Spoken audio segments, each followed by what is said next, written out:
I'm so sorry. Patawarin mo ako sa lahat ng nagawa ko sa'yo. I did something that's unforgivable as a mother. Nung inabandon kita as a baby. Pero sana malaman mo, nagsisisi ako sa lahat ng ginawa ko. Pinagsisisihan ko lahat yun. At sana, mapagbigyan mo akong maitama yung pagkakamali ko. Sana kahit mo paano, hayaan mo akong makabawi sa'yo. Please, Lynette. Give me a second chance. Kung mahal ka niya talaga, bakit ka niya inabandon in the first place?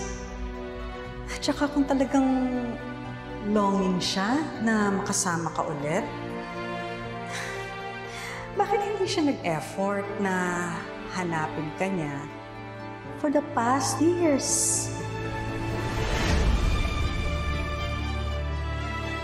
Bakit niyo po ako iniwan? Dahil po ba ganito ako?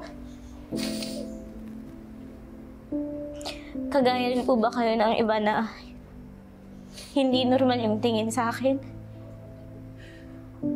Oo. Hindi niyo ako kayang kilalanin dahil bunga ako ng pagkakamali. No. No, Lynette. Hindi yan ang dahilan kung bakit napilitan akong iwanan ka. Napilitan?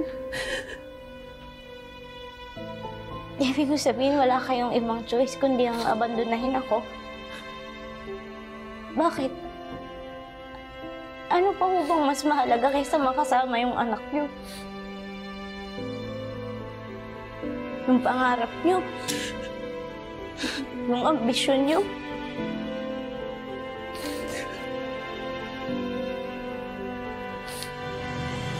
E di, parang sinabi niyo din na nagsisisi kayo na sinilang niyo ko dito sa mundo.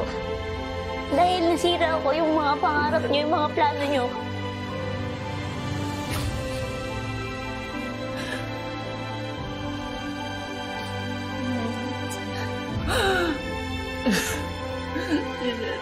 Please, hayaan mo ako pagpaliwanag.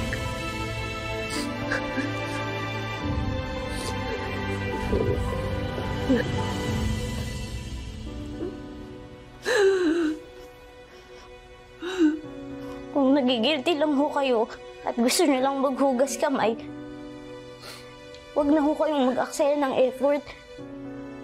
Hindi ko ho kailangan ng awa niyo. Nabuhay po ako nung iniwan niyo ako dahil may tinang ako na totoong nagmamahal sa akin. Kaya kaya ko magpatuloy sa buhay nung wala kayo. Hindi ko na ho kailangan ng ina dahil may nanay na ako. Nakikiusap ako sa'yo. Please, pakinggan mo naman yung side ko. Yes. Para saan pa ho? Para i-justify niyo na mas pinili niyo yung pangarap niyo kaysa sa akin. Para makagawa kayo ng excuse kung bakit hindi niyo ako hinanap sa loob ng mahabang panahon. Huwag niyo nung ipamukha sa akin na hindi niyo ako minahal. At huwag na ho kayong magkunyari na importante ako sa inyo.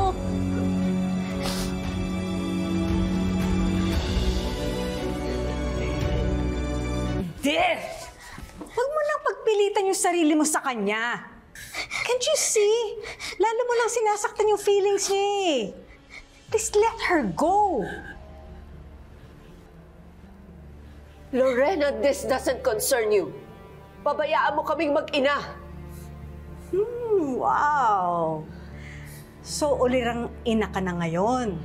Eh, last week lang nung inaaway sila lahat ni na Trixie at saka ni Era, wala ka namang ginawa. And you even drove her to resign from Keystone. So kung ganyang kasama ugali mo, sino ang gugustong maging ina ka? Siguro ikaw ang nagsusulsul kay Lilet para magalit sa akin. Huwag mong indamay ang anak ko para makaganti ka sa akin. Huwag mong lasunin ang isip niya. Tama na ho. Kung may sinabi man ho si Ka Lorena, totoo lang naman yun eh. Kaya huwag niyo na siyang pagbunto na ng galit niyo. Sariling desisyon ko ho na umiwas na sa inyo. Kaya sana respetuhin niyo ho yun.